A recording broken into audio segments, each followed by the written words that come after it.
Vamos ler um capítulo do livro A Corrupção da Inteligência, do escritor brasileiro Flávio Gordon, em comemoração aos nossos 19 mil inscritos que atingimos hoje. Você está no Brasil, sobretudo Deus. Sobre todos, deixe seu like, inscreva-se no canal, compartilhe esse vídeo. Assista, por favor, também aos outros. Este é o segundo vídeo, o segundo estudo de uma série de 19 estudos comemorativos que nós faremos, eu e você faremos hoje, em comemoração aos 19 mil inscritos do canal. Os efeitos do desaparecimento intelectual da direita, substituída por um grotesco espantalho talhado para amedrontar corvos infanto-juvenis, cansei de experimentá-los em primeira pessoa. Uma das lembranças mais significativas acerca disso vem com um episódio banal envolvendo um conhecido de bairro que, após um longo período de afastamento, certa vez reencontrei por acaso no ônibus a caminho da faculdade. Estava no primeiro ano universitário e não sei bem por que cargas d'água, talvez por excesso de empolgação com as coisas novas que aprendia na época, resolvi puxar uma impertinente conversa sobre a política brasileira, interrompendo um bate-papo até então ameno. Tinha em mãos o exemplar da ultra-esquerdista revista Caros Amigos, que à época achava o máximo, na qual apontei determinado artigo para fundamentar um dos meus infalíveis e escassos, é verdade, argumentos contra o neoliberalismo e o imperialismo yankee. Lembro como se fosse hoje a sessão de total perplexidade experimentada ao ouvir do meu interlocutor: mas, caros amigos, é muito de esquerda, eu sou de direita. Não sei o que mais me chocou, foi o conteúdo da sua fala ou a maneira tranquila e quase blasé com que a expressou. Eu sou de direita. Para mim, aquilo era literalmente incompreensível. Creio que até aquele momento jamais estivera frente a frente com alguém que se declarasse de direita. Não sei bem o que ele queria dizer com aquilo, o que entendia exatamente por direita, nem me passou pela cabeça perguntar.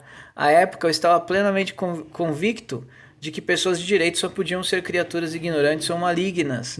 E não imaginava que alguém de direita pudesse fazer parte do meu convívio, morar no meu bairro, frequentar o mesmo ônibus que eu, conversar comigo sobre música e futebol. Aquele sujeito era tão simpático, tão boa praça, como podia ser de direita?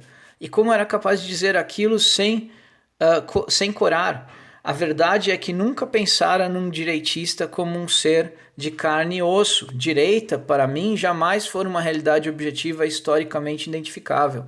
Não, direita era uma ideia minha, uma ideia muito cara, da qual eu não estava disposto a abrir mão. A realidade daquele encontro ameaçava ruir a minha armadura de estereótipos e com ela a minha própria autoimagem.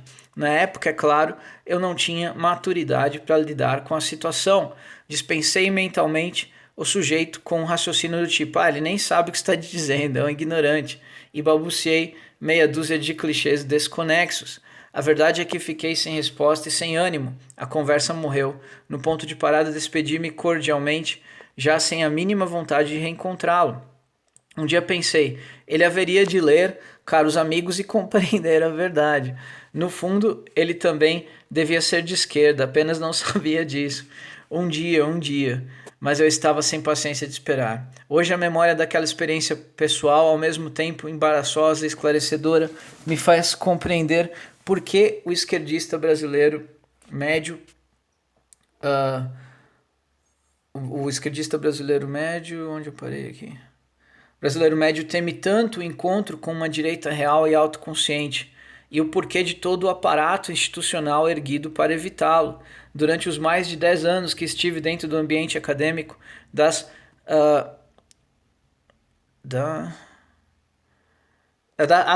ciências sociais brasileiras, nunca topei sequer com o nome de autores conservadores citados antes no livro, né?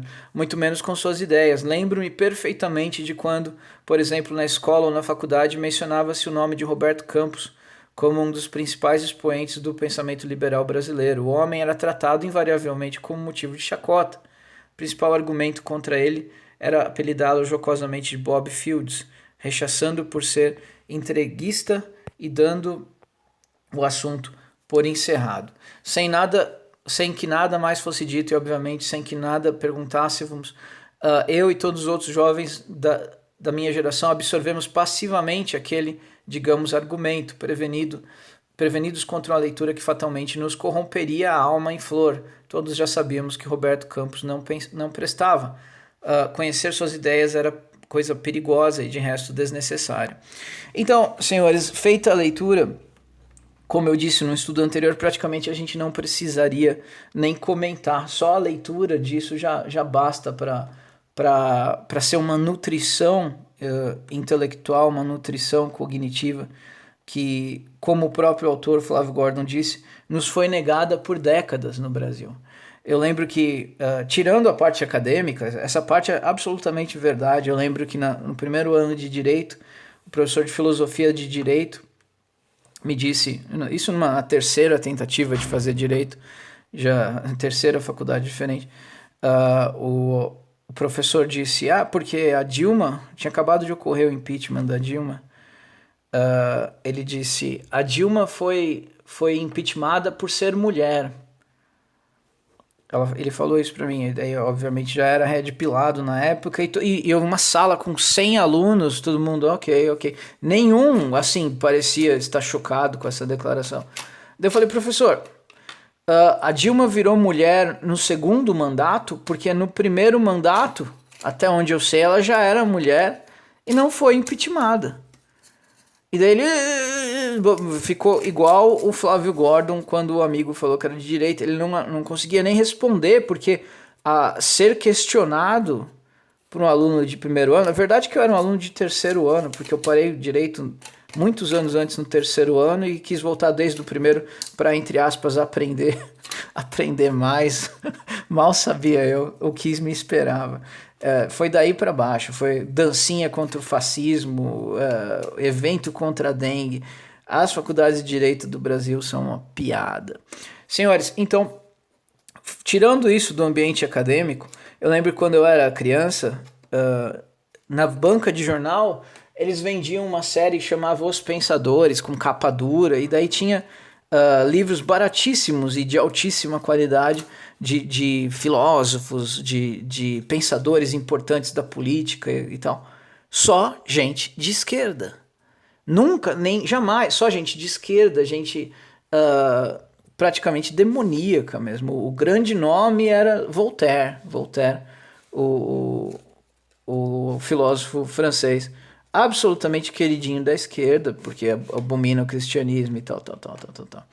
O máximo que teria era Santo Agostinho, assim, no máximo, isso é o máximo que poderia aparecer num volumezinho pequitico e cheio de pedidos de perdão na introdução, como se, a gente nem sei por que eu estou publicando esse volume e tal.